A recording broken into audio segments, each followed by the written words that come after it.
So, hello, Springfield College. This is, I've lost track of how many Zoom programs we've done this year, but we have really been excited doing them.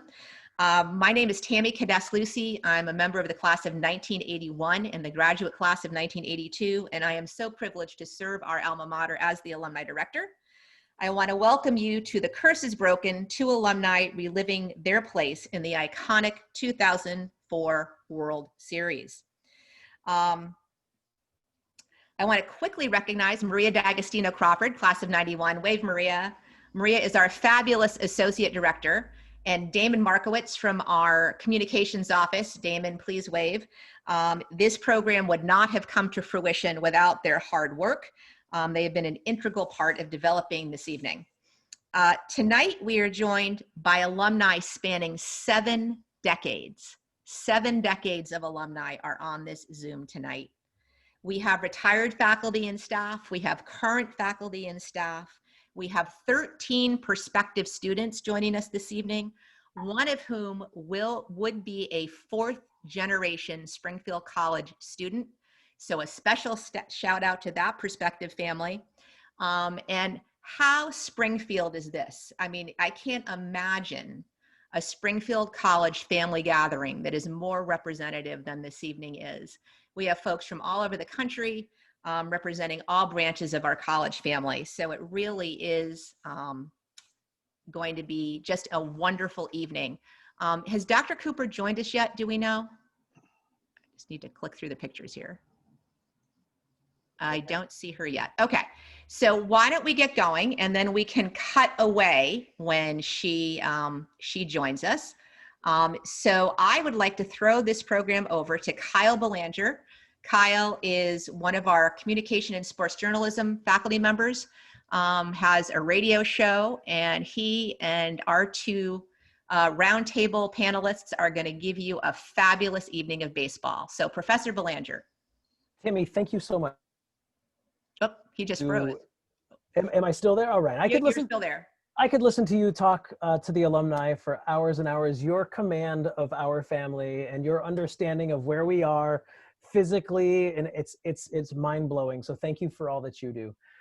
As Tammy mentioned, I am Springfield College Communication Sports Journalism Professor Kyle Belanger, with 2 decades of sports media experience, including 10 years on the air with the ESPN affiliate inside the Hall of Fame and Basketball Hall of Fame, having covered 6 Super Bowls, March Madnesses, and serving as one of the lead media voices for the Naismith Memorial Basketball Hall of Fame. And I guess most importantly, as a proud member of our Springfield College family, it's an absolute pleasure to welcome you all to an exciting evening of baseball talk. The 2004 World Series was honestly a pin in the map of lifetime experiences for, I guess, baseball fans of a certain age. And tonight's roundtable with the 2 head athletic trainers for those teams, of course, Jim Rowe with the Red Sox and Barry Weinberg with the Cardinals, will not disappoint. I want to thank the Office of Alumni Relations for setting this up, for tapping me to host. I don't know how many people had to say no before they got to me, but I'm really thankful for that. For all that they do, not just for our campus, but for the thousands and thousands of Springfield alumni around the world. So welcome to all of you who are joining us tonight from so many decades, so many states, so many generations. It's really great to have you back on Alden Street in a very 2020 sort of way, right? I'd like to extend a special to our many prospective students in attendance from the athletic training and the communication sports journalism program, especially. It's exciting to know that someday soon we could be welcoming you into our Springfield College family.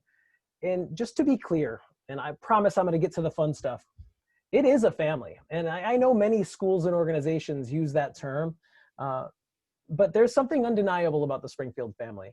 I wasn't lucky enough to do my undergraduate work here on Alden Street, but I was smart enough to accept the invitation to join the faculty 11 years ago. And this family is a special one, and as everyone here in attendance can certainly attest to. I'm really excited to have President Dr. Mary Beth Cooper with us soon, and I'm just thrilled that she too will join us, showing once again just how cohesive this family is. Just a quick alert to all of you, like Tammy said, that tonight's program is being recorded. And if you're not familiar with the Zoom experience, I just want to just give you a couple tips as someone who's been doing it sort of regularly for the last 10 months. there's an option up in the top right of your corner where you can actually toggle your view. For many of you, it will just look like a little 9 square grid. If you click on that, you can choose between gallery. Maybe you would like to scroll through and see the faces of folks you haven't seen for a long time. The other option that I would recommend would be speaker view. Certainly not now, because you'd be looking at this. There's a reason why I'm on radio. But what you could do then is just, it would focus on which one of us is speaking and when. So just a little bit of I guess, an expert tip there. Tonight's format is exciting and jam-packed. For the first portion, which should run about an hour, I'll be combing through my own list of topics and questions. And these are questions I've had for 16 years. Then right around 8 o'clock, we're going to shift to your questions, many of which have been submitted via email beforehand. But also, you can certainly enter the questions into the chat. And our Superstar Associate Director of Media Relations, Damon Markowitz, is going to direct it my way. As we mentioned, we are joined tonight by Barry Weinberg, retired head athletic trainer for the St. Louis Cardinals and the class of 1973. Barry, how are you tonight? Good, thank you. It's so good to have you here. I was going to wear, I considered getting a half Sox, half Cardinals hat. And then I realized that if I spent $1 more on memorabilia, I probably was going to have to sleep on the couch again. So I opted not to. You know, there's a big difference what you said. I think I admire you. You didn't go to Springfield, became a professor. That's quite the opposite. We did go to Springfield. There's no way we could become a professor. Well done. And we have thrown the first pitch this evening. And of course, we are joined as well by Jim Rowe, retired Red Sox head athletic trainer and class of 87. Jim, how are you? Great, great. Hi, guys. Hi, Charlie. How you doing? That is, for any of, well, we all know it. We're all the members of the family. There's nothing better than that moment. And for the last 11 years, I've been lucky enough to be welcomed into this family. And it has been, you know, the greatest decision I could have possibly made for my career. And I hope that our prospective students and their families will just recognize how excited we are to see one another. All right, let's get right to it. But before we dig into the 2004 World Series, the craziness that is that postseason that changed so many lives across the country, whether the Sox or the Yankees or the Cardinals or the Astros, it changed the way we thought about baseball. I want to get your reactions to the postseason that we just witnessed. Unlike anything we've ever seen before. The uniqueness, the nuances, the performances, the history. I'm going to start with you, Barry, on this one. What do you think are going to be the lasting images and legacy that comes out of this crazy 2020 MLB season in the World Series? Well, you know, I think, you know, the culmination of the best team won. It came down to the team with the best record team. So, you know, it's kind of funny, although you played 60 games, you know, no one snuck in and beat. Actually, the two teams with the best records played each other and the best team won. So, you know, and there's great moments. I think in every World Series, you can pick out moments of a guy sliding into home or a pitcher being taken out or, you know, a great catch or a classic home run. So all those individual moments. But I think what I take away from it, okay, I think is the sad part is that, and Jim will tell you, the greatest experience in the world is to be a world champion, okay? And to have your friends and relatives and everybody share that moment with you. And these guys couldn't do that. I think that's, you know, it's still a wonderful moment. You get to win the World Series and you can wear a ring and, you know, but I think one of the things that was special that friends and relatives could be at that park and share the emotion and stuff. And that's what lacked this year. And I think that's the unfortunate thing. You know, the baseball's baseball, but I think the human side that everyone works very hard to get to be the world champion or get to the World Series, you know, and a lot of times, and Jim will tell you, you never know if you'll ever get back, you know, and you don't know if that situation or that moment's going to come again. But to share it with your friends, your relatives, your family, that was special. And unfortunately, just because of the way the world was, they couldn't do that fully. Jim, can I ask you the same question? Because I'm curious. What a great, and I want to talk about that, right? The duck boats, the spoils in the mornings after, right? Not that those nights ever end, really. But Jim, let's keep it sort of with that same question. What do you think are going to be the long-standing images that we take from the 2020 World Series? I'm pretty similar to what Barry's saying. It's the most surreal thing that you've ever been. You're so far under the the spotlight with everything that's going on, and there's so many people around, and these guys didn't even get to really have fans there or family or anything else. And I just don't, we were so lucky to have what we had, and we wouldn't have known it any other way. It's just kind of a, I felt bad for them not having what we had. Barry's been there more so than I have, but still ended up with 3. And Barry, what do you got? 5? I've been to 7 World Series. I've been 7. been the world champion 3 times. I said the one good thing that came out of it, that you didn't have to spend a lot of money on tickets. Right back to the money. My ticket it was ridiculous. So those guys didn't have to spend a penny on the tickets. No one could come to the games. It's just so weird to not have your home crowd there, and it just makes, if we were in the same situation and we went into the ALCS doing what we did, and without any fans there, we would have gone home. We would not have made it if it wasn't for the people. And at that point, even in the ALCS, we were going 20, 25 hours a day, it seemed. Right. But we knew that we couldn't wait for the next game. And,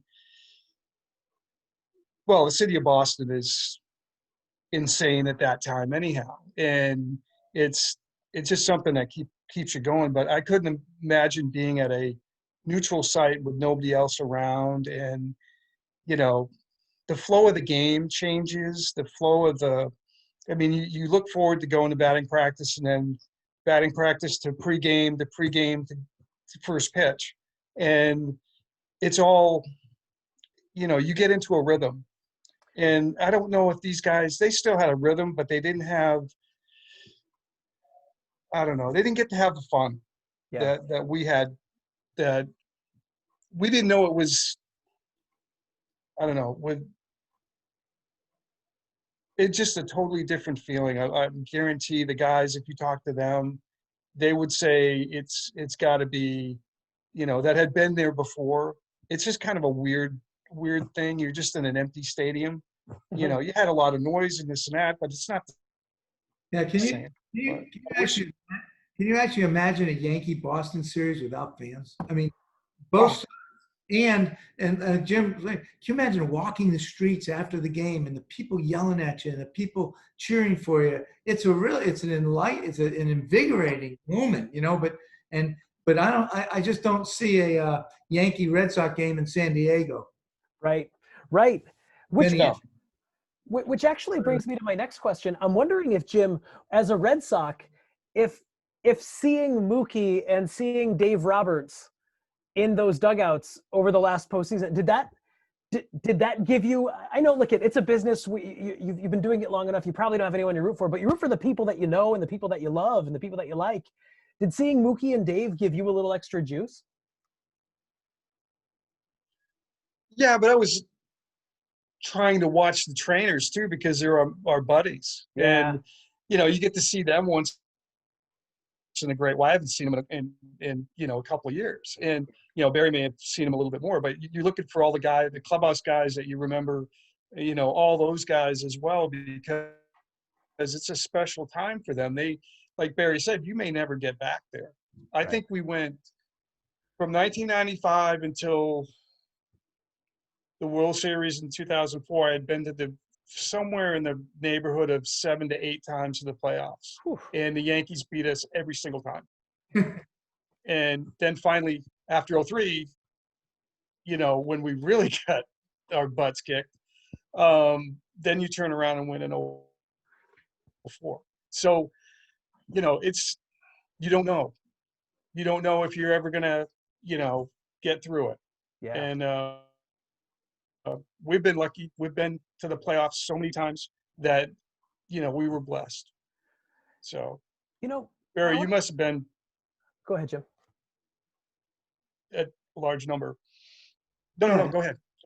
it's something you take very special, and understand that you may not get back. Although sometimes you get back the next year, there's a chance you won't. And also I think one of the things that's special is that you run into great players on great teams that never get a chance to go, and you think, gosh, it's pretty humbling when you run into a Ernie Banks or a Rod Carew or something like that that's never got to go to World Series. You think, wow, and you got to experience that. So, those are very special moments. You know, it's it's something that, like someone asked me, what was what besides going to World Series and winning World Series, what was your greatest moment in sports? I said losing the World Series. Hmm. Because going there, getting there is an amazing. It's the hardest thing to do is get to the World Series. That the road you have to do, the sacrifice you have to make, and the games you have to play are much harder than the World Series games. Can you tell when it's one of, I mean, like you said, you've been to 7 World Series, Barry. Can you just tell, can an athletic trainer get a feel for a room that this team is more than just good? This team, yeah, you look around, you see the guys, you see the Pujols, you see but can an AT really tell when it's got the juice? Well, I'll tell you what. In the 7 World Series, the only game that we won, the team that I won with in Oakland in '89 was the best team that I had. The other teams that lost were better than the teams that won, and we didn't win. You know what I mean? Our team in '04 was better than the other guys. Our team in '06 wasn't as good, and we won. Our team in '88 and '90 was better than Cincinnati, and but we didn't win because that's how hard it is to do it. And you factor in the other guys have, whether you want to call it momentum or they're trying just as hard. That's why to get there is hard to do. The win it's really just a matter of the team. It's not the best team that wins, it's the team that plays the best for that 1 week. Yeah, that's so well put. That's so well put. And I want to I can't wait to get to the truth. And I really also want to talk about Eating My Way Through Baseball, my new favorite baseball book. Barry Weinberg's. It's every tip of every place I'm going to eat crab legs next time I'm allowed to go on a baseball road trip. It's such a good book. It's so good. I haven't been able to put it down. But I do want to just ask quickly. You mentioned that '88 postseason. That '88-'89 postseason. You lived through the earthquake postseason. Yeah. Was that the most unique experience of your baseball career? Because funny, there's a great story about that. We started Bob Welch in game 3. Okay. Well, during game 2, before he pulled a groin muscle. Okay. And so for 2 days, and Jim knows, you just can't get that ready in 2 days. I'm sorry, especially his right groin. And I taped him up and we got him ready. And I told Tony, I said, you better start someone else, or get someone warmed up with him, because Brett Butler's liable to lay down a bunt and he's going to, blow out his legs. So we tapped, I got him ready and taped him up as tight as I could do so he could go out there. As he walked out, the room started shaking and they had an earthquake. And the footnotes that Bob Welch never pitched in the World Series. Really? We came back with Mike Moore and Dave Stewart. Dave Stewart, Mike Moore in game 3 and 4. And Bob Welch actually never pitched. No way. He was a Cy Young winner that year, wasn't he? In 90. No, 89, no. Okay. Yeah. That's really wild. Now so Jim, a few minutes ago, you talked about how much fun the teams were having. I don't think any team in any of our recent memory had more fun than that 2004 Red Sox team. And I can pinpoint the Kevin Millar moments. You can pinpoint just from what we saw on the outside. But that 2004 team and that season is one that still makes my head spin. You know, from the Veritek A-Rod, Midsummer Tussle, the Bloody Sock, Dave Roberts Steele, the Nomar trade. I'm wondering when you knew that this particular team, and you can't say after Dave Steele's second, I want you to know in the season, when did that one feel like this team could do it? Jason would be upset with me because he never, when he flipped A-Rod at home plate, he doesn't sign that photograph because he doesn't want his kids to think badly of him. He's never, I think he only signed a few of those. But as a team, it's when everything started to come together that they were fighting, not physically fighting, right? But every single night we went out, and when you have Pedro and you have Nixon and you have those guys, they're just going to go play. And, you know, they're going to go play hard. And they played hurt. You know, you get out of spring training and you hope that everybody's healthy, and you're not healthy for the entire year. There's something on every single guy. You're very lucky if you get to, you know, the first 100 games without something. But these guys played hard, and, you know, they were live. I mean, there were some things in there that, you know, you don't want to tell mom. I mean, stuff that they say. But they played hard, and you start to gel about. You pretty much know by May where you're going to be. You have a decent idea, but you got those guys pitching, and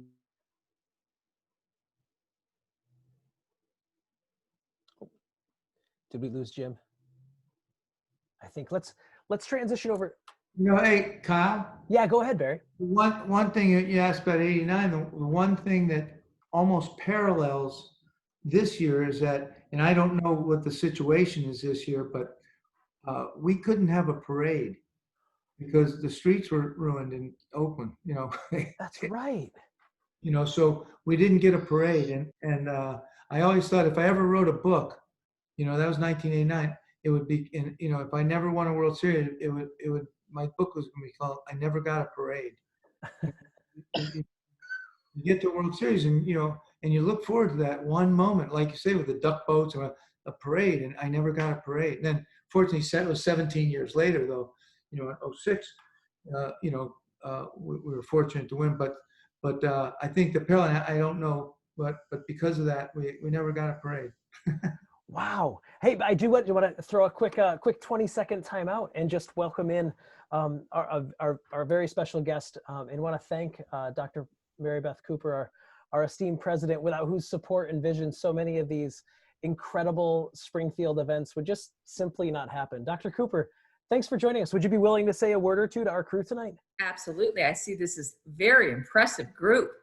Times are different here, right? We're zooming in and zooming out. I just left an incredible sport management Zoom that was 3 of our alums talking about how to give tips to young students talking about embarking in their careers. And that was amazing. And so to jump on this Zoom and hear from Barry and Jim and Kyle and see our dear friends, Dick and Janie Flynn, I mean, and Sue, I see our trustees on this. I mean, this is like a powerhouse. So there are some silver linings to this crazy, crazy time where you can plug in people that you would have to travel to, and now you get to hear their expertise. And Barry, if you come to campus, I will give you a parade. Yes. I promise you. It might be small, but it'll be mighty. And it'll be up and down Alden Street, and it will be amazing. Thank you. And we will take it right past Diane Potter's new field. I see she's on here as well. We just finished the new softball field, and it too is beautiful. And so there's so You many. know, when I played baseball at Springfield College, I used to go. She was the softball coach, and at the time, the softball field was on the way from our practice field to our locker room. I used to stop and at the softball field, and kind of as in a joke, I'd stand at third base and say, "Come on, hit me a ball." And Coach Potter would stand there and go, "Weinberg, get off my field. You couldn't make my team." Oh my gosh, I believe that. I believe that. She wasn't lying. Oh, Barry, I'm not sure I really said that. Sorry, though. Well, I'm gonna take a picture of this because I got to get Diane in my screen right over Barry. You sure you didn't say that, Diane Potter?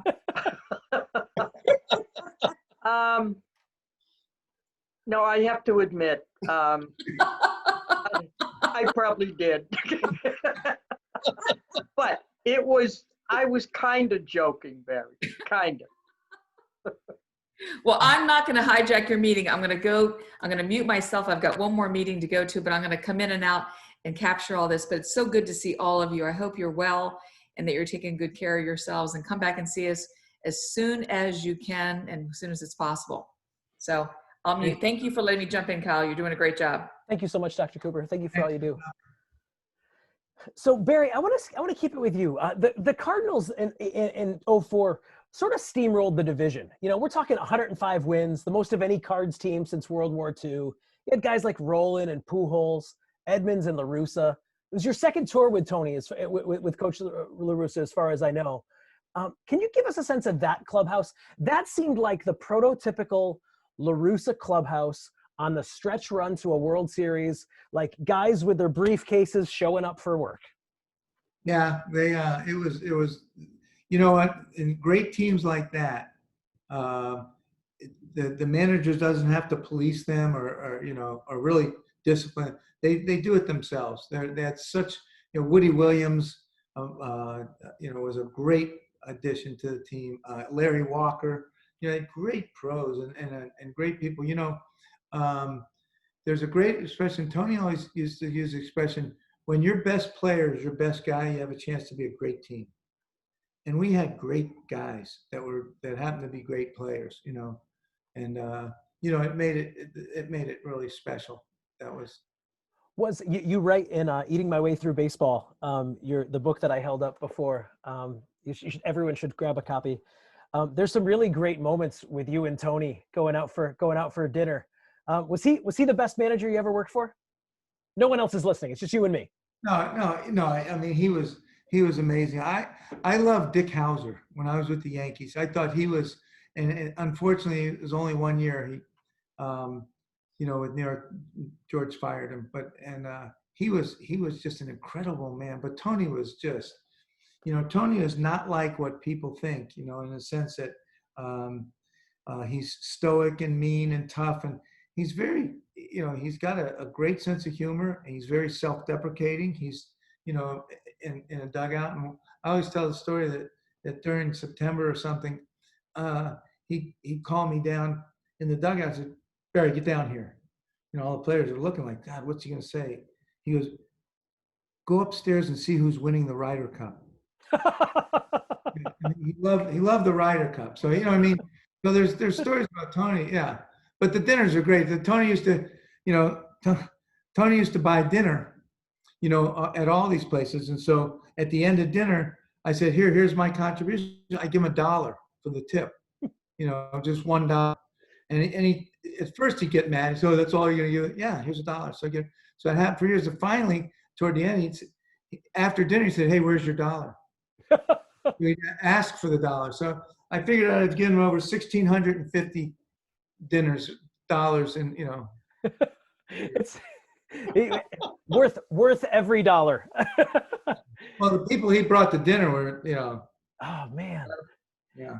Now, Jim, let's talk for a minute, and then I want to get to some Springfield College questions, because I have to hear a little bit about how the Springfield College A-team experience got you ready for these, truly Hall of Fame careers. Cooperstown might not recognize ATs, but if there was a wing, I'm looking at two of the first ballot guys. So Jim, talk about Terry Francona. I mean, you were there for the Grady Little 03, and then the switch to Terry Francona. And, you know, having experienced it from a distance, that felt like a tectonic shift to me. So can you talk about what it was like working for Terry the year after working for Grady? You're talking about two totally different human beings. Grady was this Southern gentleman that just never really got loud at all. And then you got Tito, who is throwing gum at me and doing foolishness on planes and this and that.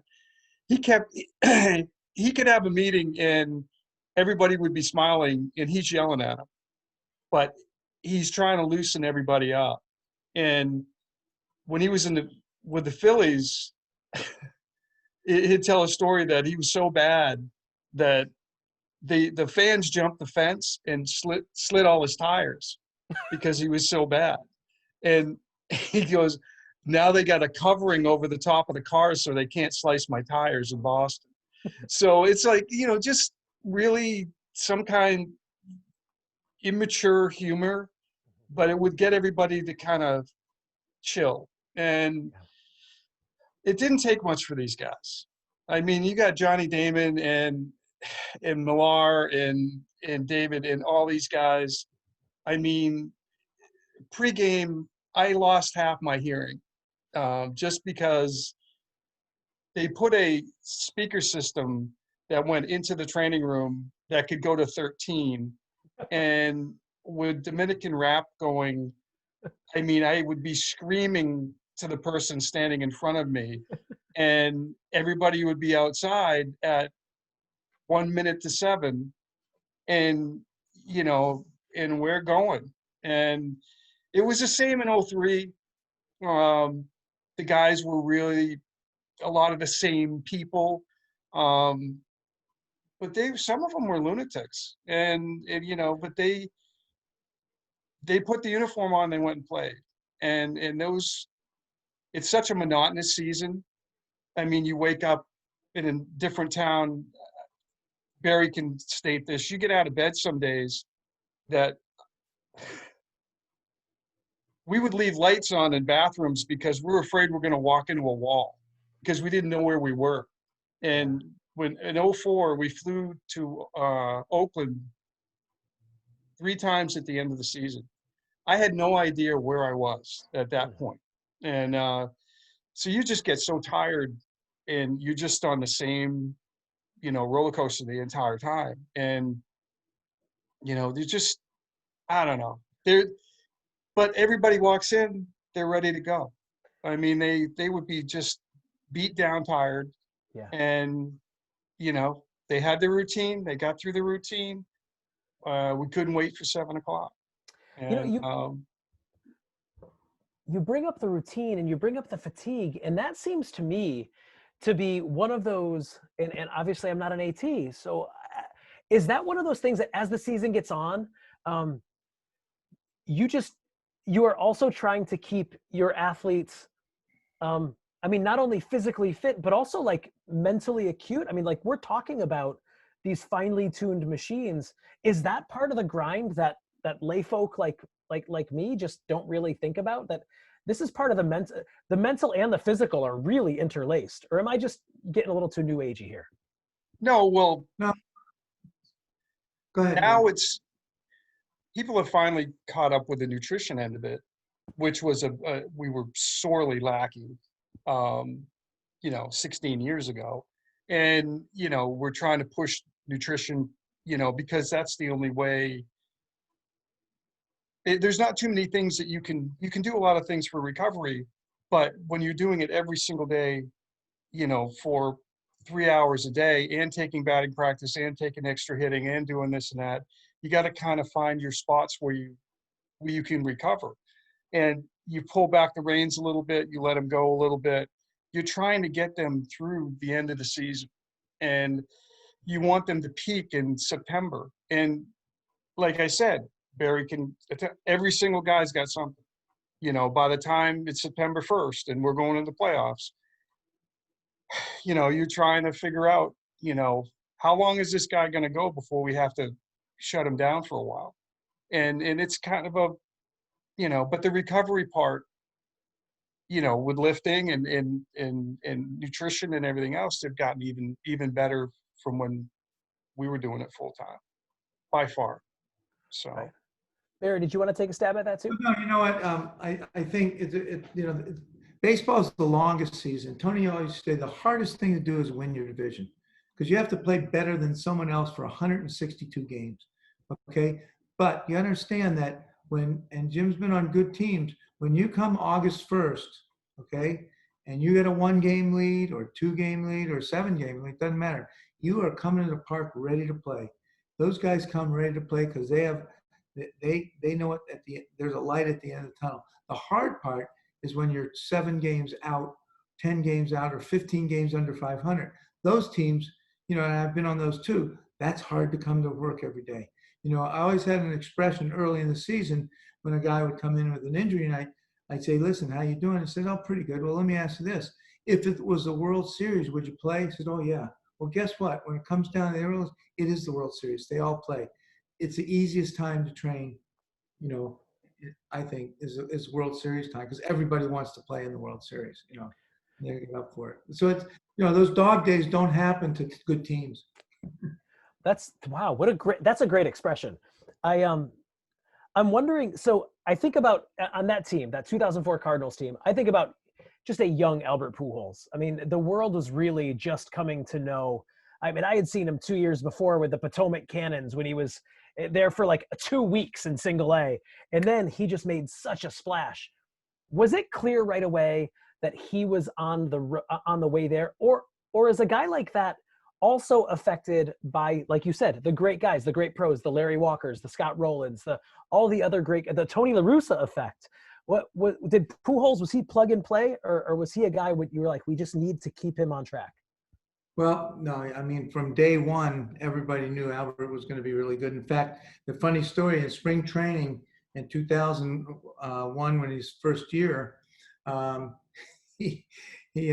was playing him all over, and you know, you know, finally played him in center field one day, and Walt Joggins, general manager, said, "What are you doing?" He said, "I got to find a place where he can't play so I can send him down," you know, and so. You know, but he played well, and not fortunate, but Bobby Bonilla pulled a hamstring like 4 or 5 days before the season started, and he said, "I got," you know, and McGuire and those guys came to Tony and said, you know, or not McGuire, but the guys came. Yeah, McGuire was on the team until that. He said, "Tony," he said, "you can't send this kid down. Give him a chance." Well, he hit like 3 homers, drove in 8 runs in the first series, so. He just started off. You know, there's a really amazing thing about Albert, just real quickly.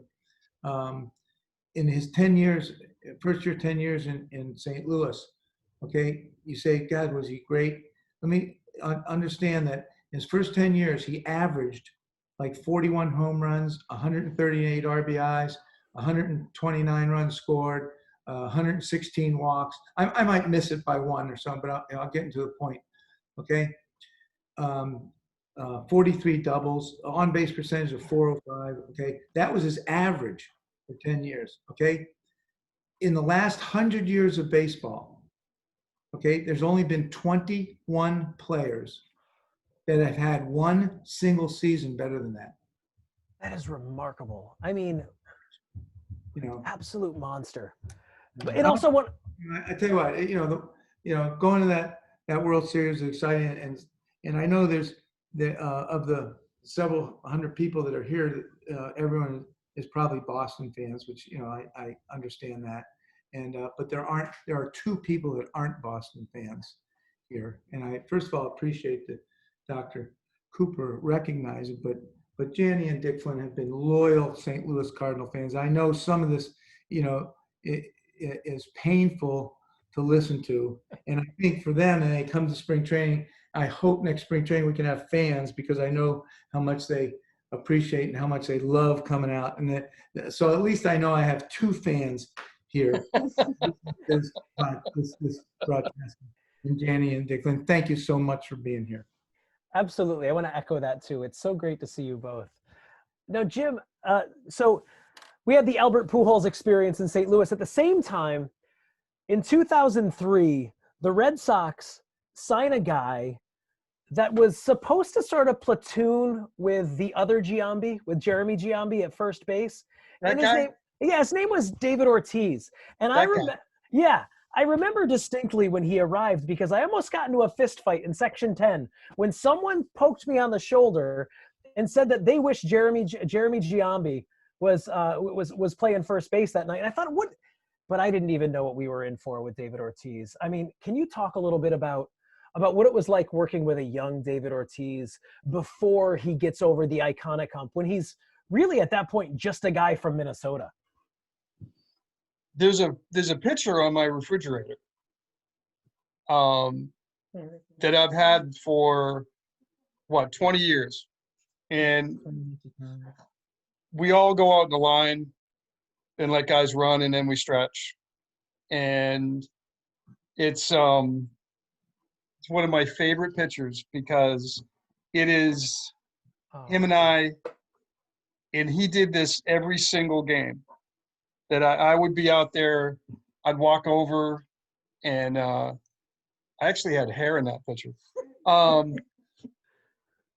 Walk in, you go, Yimbo, we ready to go, baby? Like that. He's just the loudest person in the world.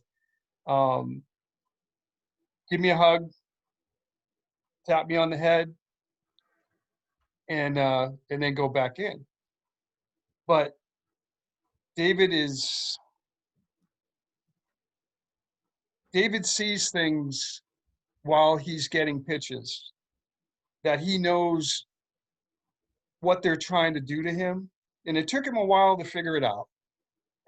But it was one of those deals where he could figure out how a pitcher was going to set him up. And the worst thing in the entire world is when I was the medical operations person after I got off the bench, was to be in the clubhouse and I'd sit in David's chair. And David would come up, he'd sit in the next thing, he'd watch video. He'd put it down, he goes, Yimbo, we're going deep right now. Like that. And every single time he said that, he went yard. And he knew how to set guys up. Even the great pitchers, he knew what they were trying to do to him. And he grew so much as a hitter, never mind becoming the David Ortiz that everybody sees on Dunkin' Donut commercials and everything else. He's a very, very special person. And when he got shot, I was running. I wanted to go. And they had already got him lifted out. His family's very dear to me. And but he's the real thing. I mean, I know Albert and his relationship with Barry, but with David, you know, it's a larger than life. He's a very large human being to begin with, but everything is large about him. His heart, his family, the love for his mother who passed away when he was a baby, just all these things. He's an incredibly interesting person, and but you didn't want to get him mad, because I was standing. We were in where were we? No, we were in we were playing the Angels. And David didn't like umpires that kind of set him up. So I'm sitting on the bat rack, just leaning on it. And he's cussing the umpire out, cussing. Tito's trying to get him to sit down. He wouldn't sit down. All of a sudden, he grabs 4 or 5 bats from where I'm sitting, and I fly off the bat rack, and he throws them almost to the pitcher's mouth. And I'm just sitting here going, David, are we done? Like, then he started going out of the dugout after him. I mean, he's one of him and Veritek, and there's probably 5 guys out of that team that are the close guys. And but David's, I mean, we don't win that game, in the ALCS without David, without, him just rising to the top of the heap. And that's the thing. I mean, that was the most surreal 5 days of my life. I don't remember half of it. And, and then Charlie, thank God for Charlie, because I called him after Schilling got hurt. And he goes, I don't know what the hell you're going to do about it. But I had like 60 people show up at the ballpark with braces from everywhere. I mean, every friend I ever had in the entire world showed up with a brace or something to fix Schilling. So it's amazing. Can we stay there? And then I want to ask Barry about, because Barry had a couple of years on you, right? Barry left Alden Street in 73. You were 87. So I want to talk a little bit about the way that Springfield College gets you ready for this, for the kind of grind that it takes, right? And not only do you come out with the education and the expertise and coming out at top of your field in AT, but then you also come ready to work with a variety of people. I think that's what is so unique about what we do at Springfield. But I have to ask Jim, because I know every single person in here would be very upset at me if I didn't ask about the sock, about the ankle, and you just gave me the in, so I'm going there. Talk to us about that moment. I mean, the whole thing seems so surreal. And of course, we had never seen anything like that before. Was it as much of a medical marvel moment for you on the inside, someone who lives in that world? We were just watching, our minds were exploding. Can you talk about that whole experience with the bloody sock? He was really bad the first game out. And Dr. Morgan had gone back to a cadaver lab at UMass and was playing around, just trying to find some way of keeping the tendon from sliding over the malleolus. And he came in and he goes, okay, boys, we're going to try it. And I'm sitting there going, oh boy, here we go. And he goes in the Yankee Stadium and pitches 6 or 7, I think it was 7 innings. And I'm just sitting there shaking my head going, I can't believe this, and he's got blood on the sock and the whole thing. But you see, I go inside and I go, no, we're not talking about this. We're not talking about this. And I'm going to cut the sock off and do everything else. And he goes, no, I'm going to go tell the world. I'm going, sure, you're not telling anybody anything. He's like, come on, man. Let's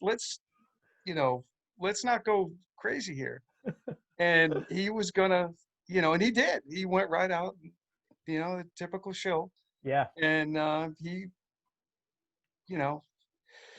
but it was, it was that shot in the dark. Yeah. That we had to be obviously safe with him. And, it had to be something that was, it was pushing the envelope for sure. Yeah. But it was whether or not he was okay and he wasn't going to do any, major damage. And, because nothing's really worth that. Some of these guys will do, they'll go. And sometimes for the better, use your head. Yeah. And, but he's a warrior. Yeah. He is a warrior. And you put him and Pedro together, on one end of a, you've got, and then you turn around and if you can get to the fifth inning, that bullpen we had, I mean, you really could stretch if you got yourself in trouble early, you had enough arms to get through. Mm-hmm. Mm-hmm. But, Derek Lowe at the beginning or the end of the game, if you wanted him, right? I mean, right. He was a little Swiss Army knife. Barry, you ever have to save a guy from himself like that? Like say, hey man, maybe you don't have to take the cadaver route. That's got to be one of those weird moments, right? I mean, you get guys that that want to play so bad, but sometimes you have to think with your head, not your heart. Sometimes, Yeah. and, use a little better discretion or good discretion, and as long as it doesn't hurt him, you make good sound decisions. Is it going to hurt him or is it going to hurt the team? Mm-hmm. Sometimes guys like that, are so good, even at 75%, he's better than, he helps the team. So, you put him out there as, patch him up all you can, Mm-hmm. Barry, how has the I don't know, you two are still both retired, but you're still so plugged in to the game, plugged into the trainers that are in the clubhouses, the dugouts across all the major sports. How has this current public health crisis, I mean, the COVID world, this has got to change the industry a little bit for a while. How has this changed the job for people who are still doing it, Barry?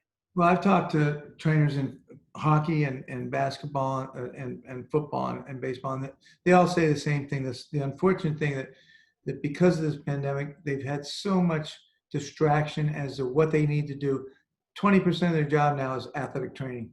Between taking temperatures and meetings and social distancing and making sure that they get they're in the right place, it's really hard on them. All those guys really deserve a bonus for what they've had to put through this year. It's the most unusual year, and there's nothing that Jim or I could even think about comparing it to. And I just admire the way those guys have gone about their jobs. And like in St. Louis, so that between the traveling secretary and equipment men and the trainers, they've done yeoman's work to get these guys ready and travel from one city to the next and going into hotels and traveling on planes. The Cardinals took 42 cars to Chicago because they couldn't go on an airplane. They took 42 separate cars. Wow. I mean, it's a traveling secretaries, it's trainers, it's a nightmare, but they've just made this adjustment. Baseball, they've adjusted so well, and the brunt of the adjustment has come down on the athletic trainers and the equipment men and the traveling secretaries. My hat goes out to their efforts. And unfortunately, you can't even count this year as normal, and there's nothing I can even compare it to. Yeah. I have a hard enough time getting 2 kids to the table. I can't imagine 25 guys to Chicago. Jim, talk to us a little bit about Alden Street, about your experience on Alden Street. How did Springfield College and the Springfield College athletic training program, the people you work with, the mentors that you have, how did that get you ready for this incredible journey you've gone on? It's all about people that you're lucky enough in your life to come across. And number one, my wife, for putting up with me for the last 35 years. And but the Charlie Redmonds of the world that, I'm a sophomore in college and I walk into Charlie's office and say, Charlie, I want to go and be in baseball. And instead of just laughing at me and saying, kid, go over there and do what you're supposed to do and do what you're told, he shuts the door and, and has a real discussion on, you can do it this way, you can do it this way. This is what you're going to gain. This is what you're going to lose. It really you're taking a, you know, my dad said, he goes, you're taking a step into a pool, you know, off the diving board, you know, I was 19 years old, and, you know, to take that step off, and, you know, having Charlie there saying, yeah, we can make it work. And Charlie had experience with other guys, Billy Nallen and all those guys that had been before me. I was taking Billy's spot, you know, in Beloit, Wisconsin, for the Brewers. And, you know, so he knew it, you know, what we were going to get ourselves into, you know, because he had been with, you know, pro sports before. And it's just one of those things where he trusted us, you know, because he evaluated us every day on whether or not we were grown up enough, and, well, maybe not mature enough, but at least, you know, smart enough not to light anybody on fire or anything else. But it's one of those things where, you know, if you don't have those mentors in your life, and, you know, and here's Sue over here who took care of my daughter for, you know, her entire career at Springfield. And it's one of these things where, you know, it's a generational thing that, you know, it's not just Charlie. It was brought down through the entire system on, this is how you're supposed to get people ready to, you know. And I hired a whole bunch of Springfield grads. You know, Brad Pearson is the head trainer for the Boston Red Sox right now. And where did he come from?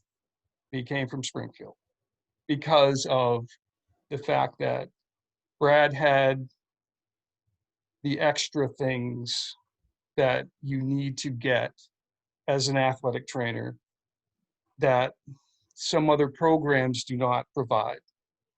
Okay, you need to be able to think, but you need to also be smart enough to control a situation, and hopefully for the betterment of everyone.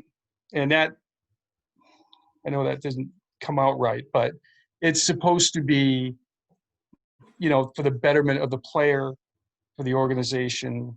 You know, you have to be able to think a little bit dimensionally out on how you affect everyone. And you get that at Springfield, that you don't get that in a place where you sit down and you read a book and you basically tape someone, and then you go out to the field, and then you come back inside and you put the ice buckets away. Okay, that's not like that at Springfield. Your brain is being pushed. You know, when people come up to you and go, why is that kid walking funny? That's a test. They want to see what you know, what do you think? And then you're supposed to evaluate, you know, that's what trainers do. They watch people walk.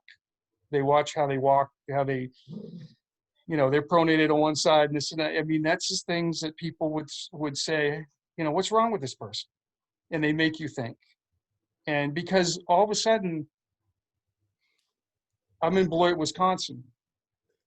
I'm 19 years old, and I'm in charge of, I can't believe, BJ Surhoff was my first major league player. And this kid comes out of nowhere, out of North Carolina, and all of a sudden I have him.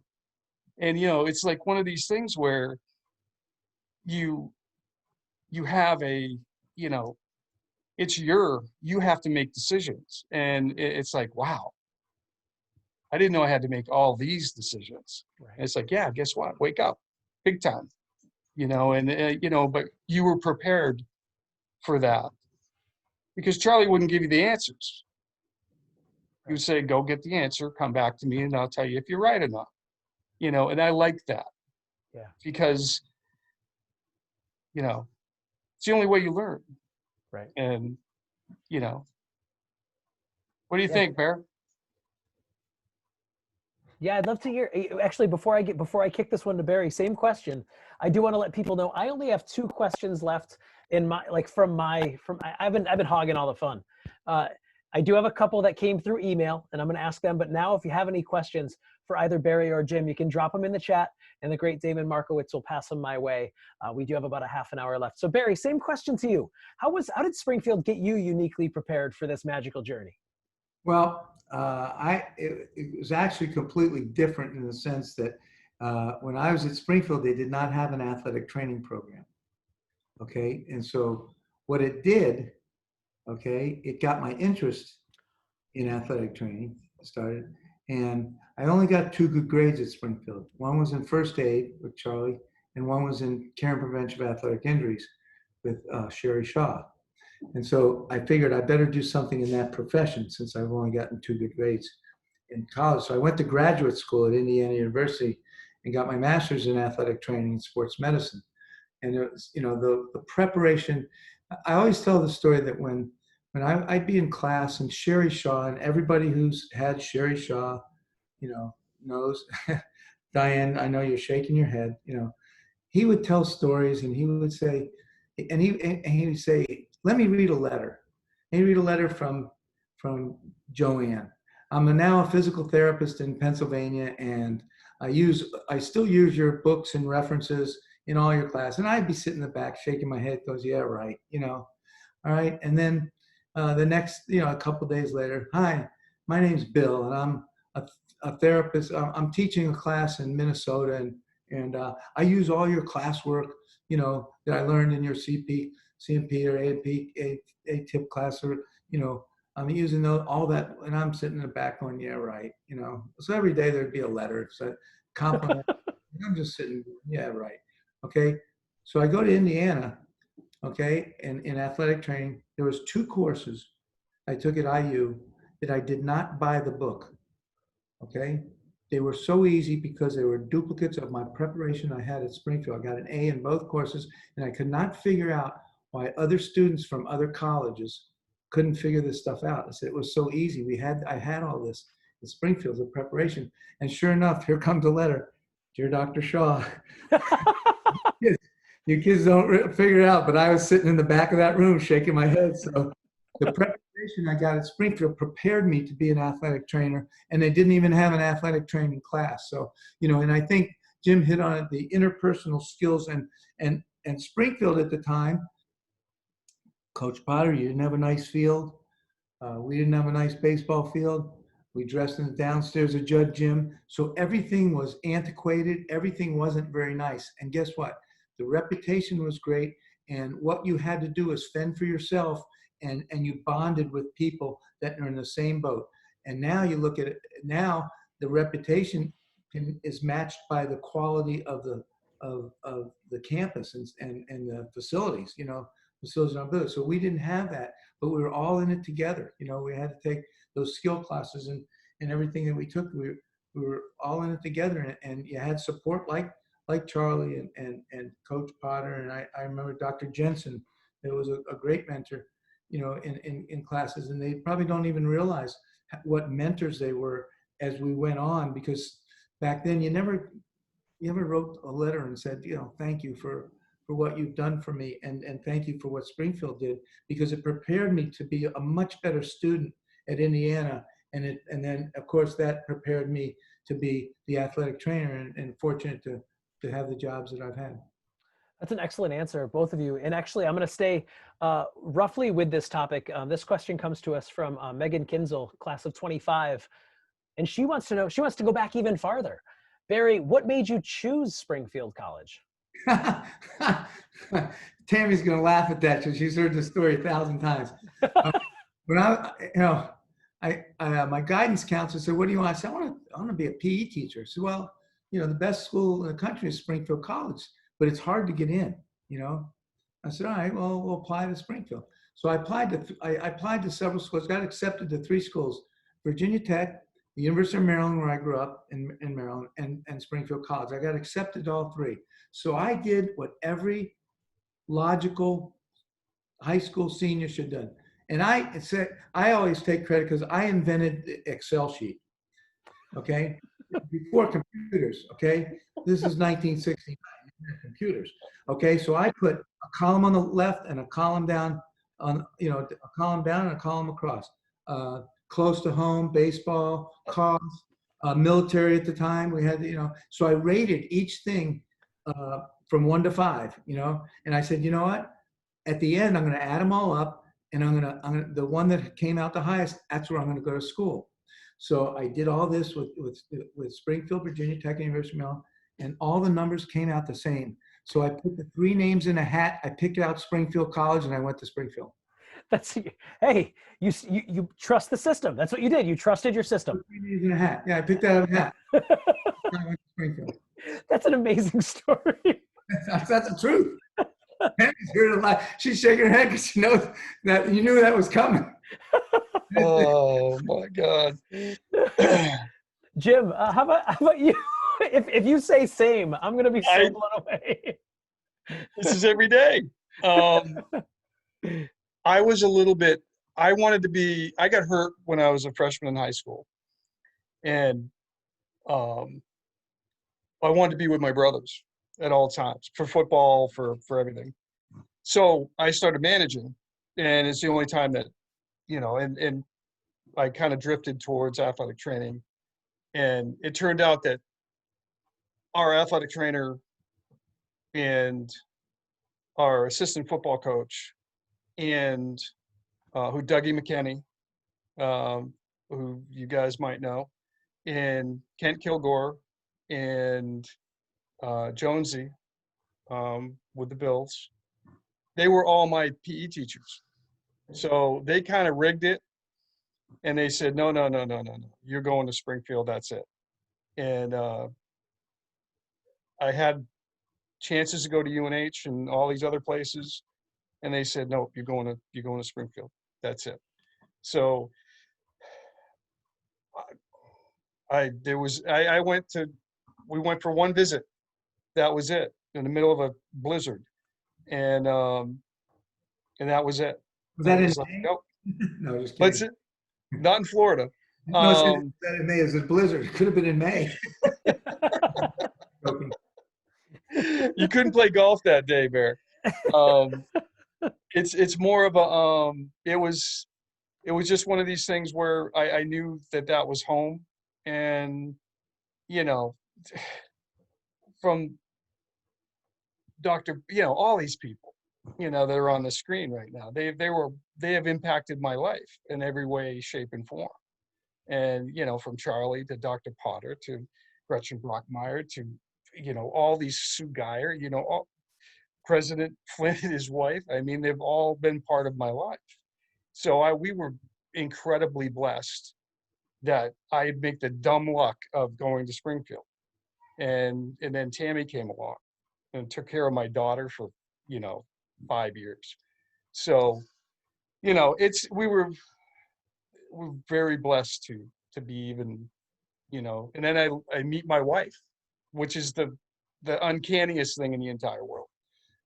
Me wearing coveralls and going into Charlie's room half in a bag after Stayuka weekend, and she still married me.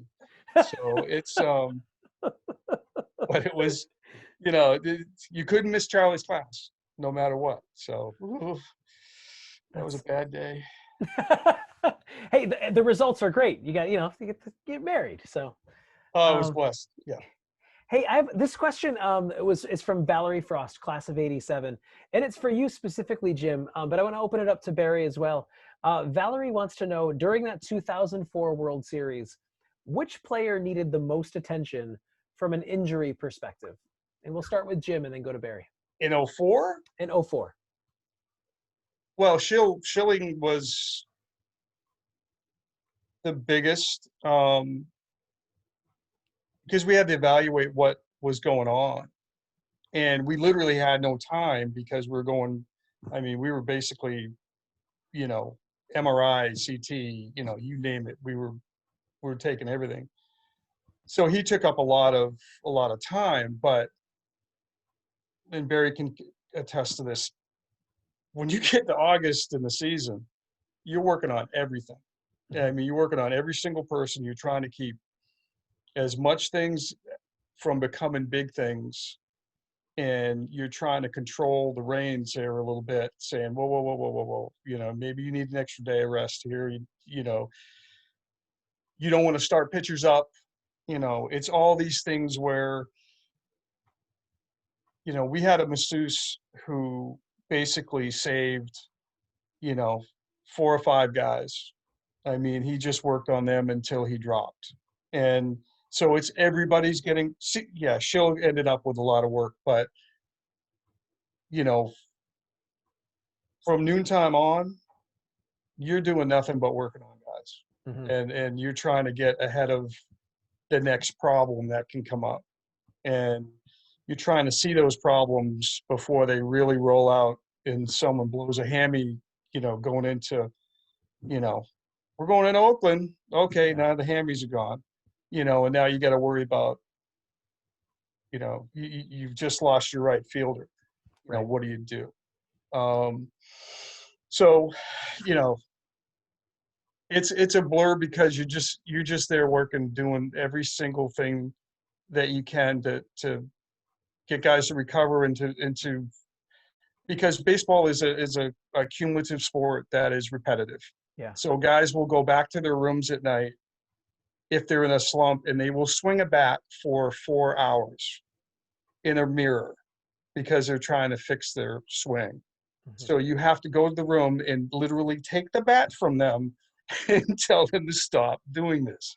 And the same thing with pitchers. They'll do the same. They'll do stuff, overdo things. It's really a situation where you're just trying to stay ahead of the curve on all this stuff. And, no matter what you do, I wish I had some of the things that they have now. At the end of my career, those things were beginning to come in, and people were willing to spend money on. I mean, you ought to see what we have now compared to what I had in 1995. It was ridiculous.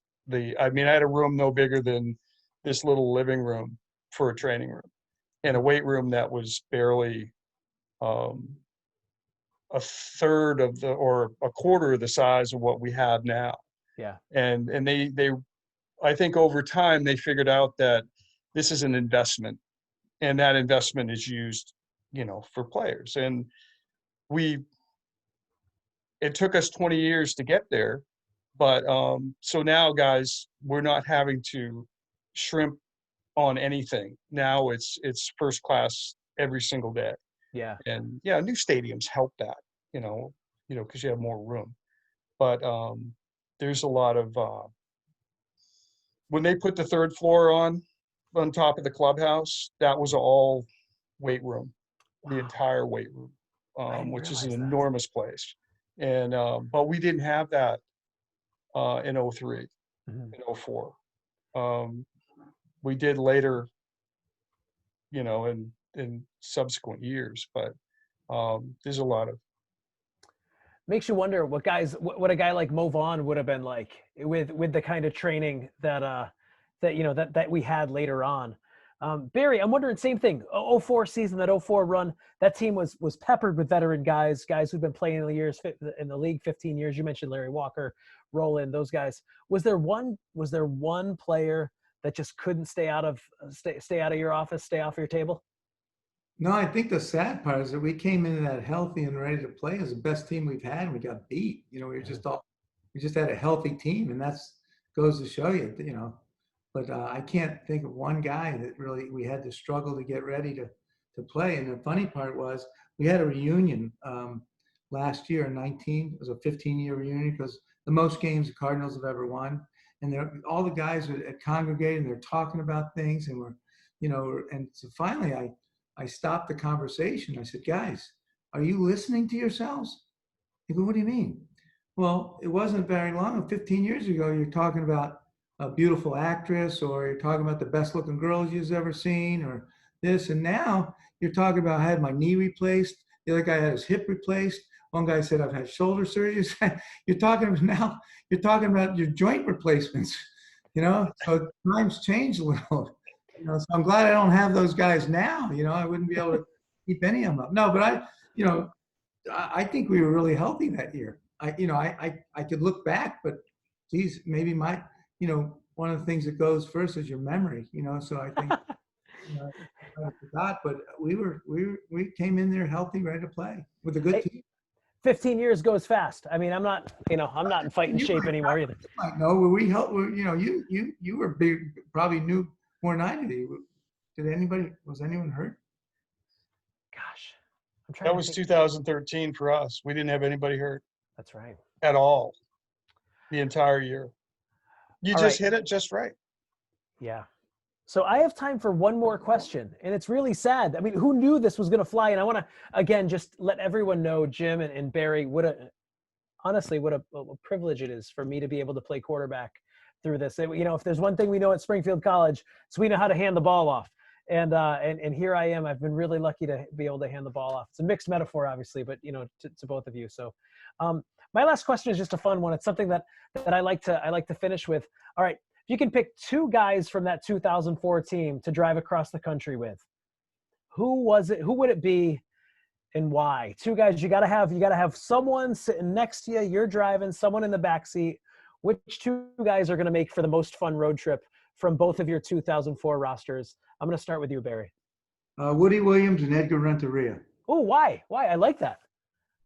Edgar was, in his broken English, he was one of the funniest, greatest teammates you'll ever had. And he'd always come up with something funny, and just was delight every day, came in happy. So he'd be a happy traveler every day. And then Woody was just a great teammate and a great person, was caring about other people. And he would care about you and had so much concern and just a wonderful individual. Awesome. Excellent answer. Jim, how about you? Two guys to drive across country with. I don't know, but that 2014, we might not make it. I mean, they'd have to stop for beer like every 10 or 12 miles. Probably, I'd take David and Jason. Jason wouldn't say two words the entire way until, hey, we got to stop and get gas, boys. And David would not stop talking the entire way. But there's some interesting human beings in that group, let me tell you.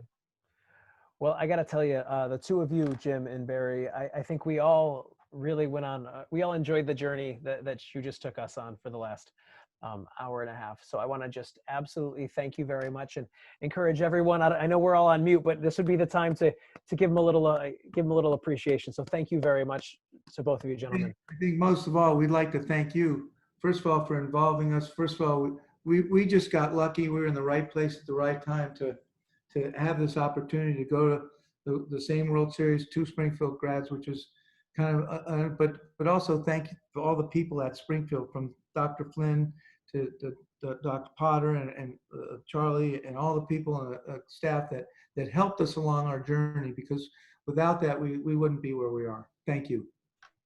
It's very kind of you. Thank you. And I can echo that. I've already spoken of all the people I love there, but they took care of my daughter and my son-in-law, and now my granddaughter, who was on air earlier, will probably end up going to Springfield as well. And she is, but it's one of those things that is very hard to, because I was away for a couple of years, and then Tammy dragged me back in, and we had a wonderful time with the president and his wife and having us there for the time that we did it right after all this happened, and all the other times that we were lucky enough and blessed enough to be even close to winning anything. So well, it is such an honor. It is such an honor to speak to you both. And with that, I turn the mic over to the person who made this all happen, in the Office of Alumni Relations, the inimitable Tammy Cadet-Lucy. Thank you so much, Tammy. I just want to thank everybody for joining us tonight. Barry and Jim and Kyle, thank you for the great job. And Maria and Damon, you are awesome. And it's so great to see the Flynns and Charlie and Diane Potter and Ron Ziemba, all of our retirees that are on, and our current faculty and our prospective students. We hope you will join our Springfield College family. So thank you all for being with us tonight, and Godspeed, be healthy, be safe. Take care, everybody. Be well, everybody.